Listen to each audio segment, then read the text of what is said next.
নমস্কার। প্রণমামী জগৎ জননীতে আপনাদের স্বাগত। আজকে শুনবেন এমন এক ব্যক্তিত্বকে নিয়ে, যিনি 1861 খ্রিস্টাব্দে প্রথম দক্ষিণেশ্বরে আসেন। তিনি ছিলেন গৈরিক বস্ত্র পরিহিতা এক যোগিনী। ভৈরবী ব্রাহ্মণী নামেই তিনি পরিচিত হন। তার প্রকৃত নাম ছিল যোগেশ্বরী। তিনি যখন দক্ষিণেশ্বরে আসেন তখন তার বয়স প্রায় 40-এর কাছাকাছি। তার দক্ষিণেশ্বরে আগমনের পূর্বের জীবন সম্পর্কে বেশি কিছু জানা যায় না, তবে তিনি ছিলেন শাস্ত্রজ্ঞা ও তন্ত্র ও বৈষ্ণব সাধনে সিদ্ধা।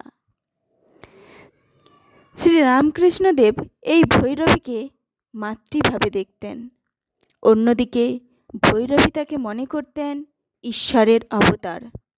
এই ভৈরবী প্রথম ব্যক্তি যিনি প্রথম সর্বসমক্ষে শ্রীরামকৃষ্ণকে অবতার বলে ঘোষণা করেন। কিন্তু নানা লোকের কথা শুনেই শ্রীরামকৃষ্ণ নিজে তার অবতারত্ব সম্পর্কে উদাসীন ছিলেন।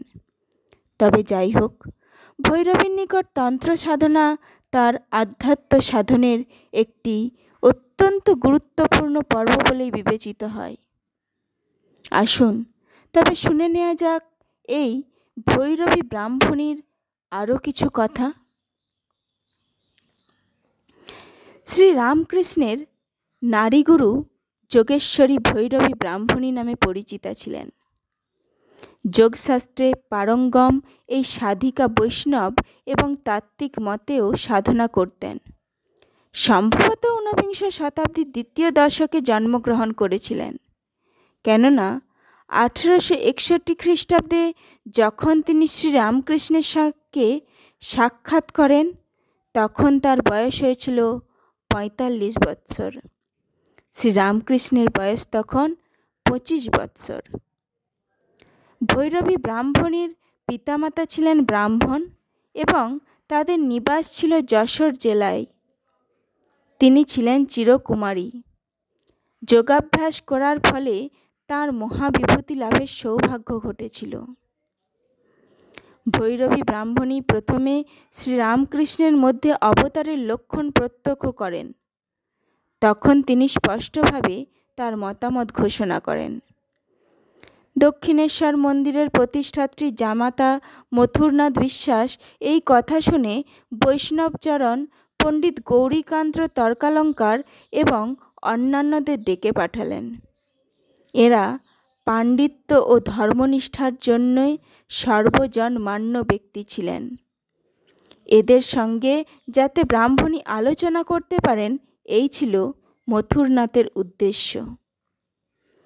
পণ্ডিত গৌরীকান্ত শ্রীরামকৃষ্ণের সম্মুখে এক বাক্যে ঘোষণা করলেন, আমি এ বিষয়ে কৃতনিশ্চয় যে তুমি সেই অসীম শক্তির আধার, যার কণামাত্র গ্রহণ করে মাঝে মাঝে পৃথিবীতে অবতারের আবির্ভাব ঘটে।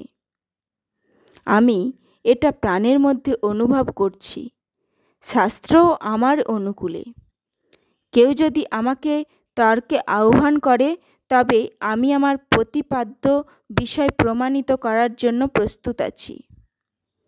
শেষ জীবনে ভৈরবী ব্রাহ্মণী ধ্যান ও যোগ সাধনা করেই অতিবাহিত করতেন। শ্রীরামকৃষ্ণ বারাণসীতে তীর্থভ্রমণে তার সাথে দেখা করেছিলেন। তিনি ভৈরবীকে শেষ কয়টা দিন বৃন্দাবনে কাটাতে বলেন। ভৈরবী সম্মত হয়ে শ্রীরামকৃষ্ণের সঙ্গেই বৃন্দাবনে যান। সেখানে কিছুকাল পরেই তার লোকান্তর ঘটে।